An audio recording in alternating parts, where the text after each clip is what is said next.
আসসালামু আলাইকুম রহমতুল্লাহি ওয়াবারাকাতুহু। এক বোন প্রশ্ন করেছিলেন, আমি একজন মেয়ে, আমি কিভাবে আমার শাশুড়ির কবর জিয়ারত করব, আমাকে দিক নির্দেশনা দিবেন হুজুর।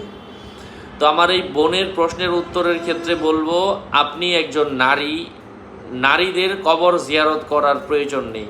আপনি ঘরে বসে আপনার শাশুড়ির জন্য সূরত ফাতিহা একবার, 3বার সূরত আল ইখলাস, দুরূদ শরীফ, দোয়া মাসুরা, আপনি চাইলে বিভিন্ন জিকির আজকার করে তার আমলনামায় দোয়া করবেন যে আল্লাহ, আমি যে এই মুহূর্তে যেগুলো পড়লাম এর সওয়াব আপনি তার আমলনামায় পৌঁছায় দেন।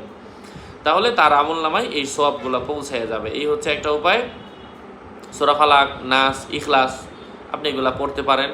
দুরূদ শরীফ পড়েন, তার নামে বিভিন্ন দান সদকা করেন, হ্যাঁ, এতিমখানায়, মসজিদ, মাদ্রাসায় দান করেন, তা এই আমলনামা এর সওয়াব তার কাছে পৌঁছায় যাবে। তো এটাই যথেষ্ট। আপনি ঘরে বসে দোয়া করেন, এটাই যথেষ্ট। কবরস্থানে গিয়ে আপনার দোয়া করা আবশ্যক নয়। আসসালামু আলাইকুম ওয়া রাহমাতুল্লাহি ওয়া বারাকাতুহু।